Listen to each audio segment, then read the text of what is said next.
जय श्री राम। राम मंदिर निर्माण और भगवान श्री राम की प्रतिष्ठा होने के उपरांत और उससे पहले बहुत से लोगों का विवादित सोशल मीडिया पर बोलना,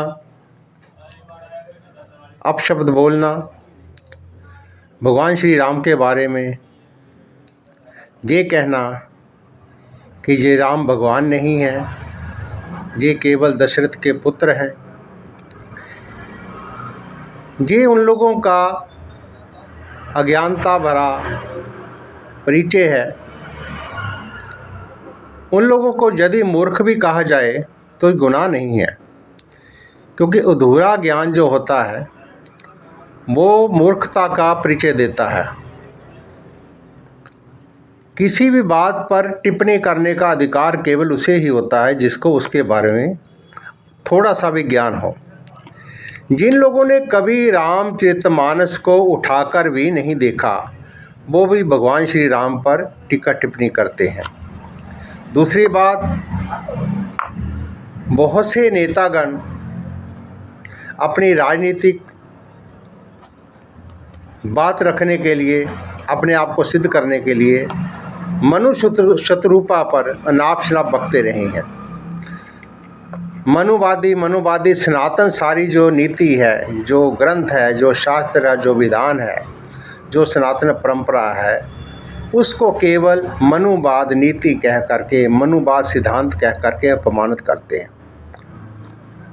मनु शत्रुपा संसार के ऐसे मनुष्य हुए हैं जिनको ये वरदान था कि स्वयं भगवान विष्णु उसके घर में अवतार लेंगे, शत्रुपा के गर्भ से उनका जन्म होगा।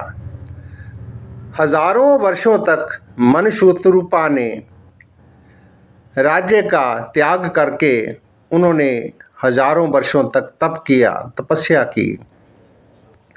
और उसके उपरांत जब भगवान ईश्वर प्रकट हुए, विष्णु प्रकट हुए, तो उन्होंने उनको मांगा कि आप हमारे घर में अवतार लीजिए, हमारे घर में पुत्र रूप में आप अवतरित होइए।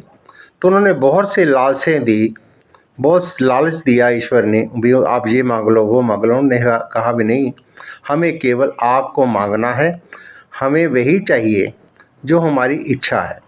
तो भगवान ने तथास्तु कहते हुए उनके घर में अवतार लिया। और मनुष्य रूपा ही बाद में जाकर के दशरथ और कौशल्या बने, उनके घर में भगवान श्री राम का अवतार हुआ। तो मेरा मानना ये है कि लोगों को ये समझना चाहिए कि कुछ लोग कहते हैं को नए नए जो स्थापित हुए हैं, जिनकी किसी की 200-400-500 साल उम्र है जिन लोगों के, और मैं कहता हूँ कि जितने भी भारत में ग्रंथ लिखे गए हैं वो सभी वेदों से प्रभावित होकर के लिखे गए हैं।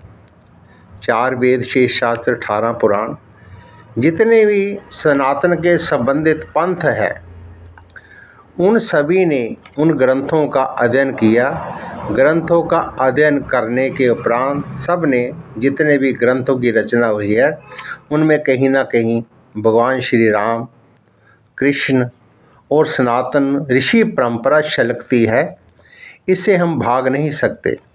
चाहे ही हम सोशल मीडिया पर अपनी बात रखने के लिए धक्के से, गुंडागर्दी से, रोबदार तरीके से अपनी बात को रखें, परंतु सत्य तो यही है कि भारत में जितने भी ग्रंथों की रचना हुई है, सिवाय बाइबल और कुरान के जितने भी ग्रंथ हैं, उन सभी में सनातन का अस्तित्व है, सनातन का रूप है, सनातन का सार है, सनातन की परंपरा है, और पूर्णतः 100% सनातन के तथ्य मिलते हैं।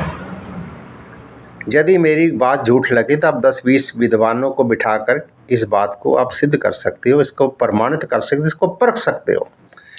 लेकिन भगवान श्री राम के नाम पर अपशब्द बोलना पाप के भागी बनने के समान है। लोग आपका मजाक उड़ाते हैं, लोग आपका मखौल उड़ाते हैं, लोग आपको मन से गालियां देते, भला ही आपके प्रति कोई कमेंट ना करे, लेकिन मन में लोगों के आप गिरते जा रहे हो। भगवान राम एक ही हुए हैं जिन्होंने सैकड़ों बार जन्म लिया है। 4 युग जो होते हैं ये बार बार आते, एक ही बार रिपीट नहीं होते, ये बार बार रिपीट होते हैं। ये आप 1 से गिनती शुरू करके अब 100 पर जब ख़त्म होते हो तो 100 के बाद आपको फिर 1 से गिनती शुरू करनी पड़ती है। 102 से 101 से गिनती आपको आरंभ करनी पड़ती है। इसलिए सतयुग, त्रेता, द्वापर और कलयुग ये फिर दोबारा रिपीट होते हैं। जैसे आज कलयुग चल रहा है, तो कलयुग 5,500 वर्ष के करीब हो चुका है, तो उसके उपरांत अब सतयुग आएगा। इसलिए भगवान श्री राम एक ही हुए हैं, चाहे वो निराकार है, चाहे वो साकार रूप है, चाहे वो दशरथ के पुत्र है, चाहे वो ईश्वर रूप है, चाहे वो रघुपति राघव है, जहाँ वो किसी भी तरह के नाम से श्री राम को पुकारा जाए तो वो राम एक ही है, एक ही है। चाहे आप अनाप शनाप बोलते रहो, भगवान राम का अस्तित्व, रूप, नाम, सार उनका कभी भी परिवर्तन नहीं हो सकता। आपके कहने ना कहने से भगवान श्री राम को, सनातन को, भारतीय परंपरा को और भारत के सिद्धांतों को कोई अंतर नहीं पड़ता।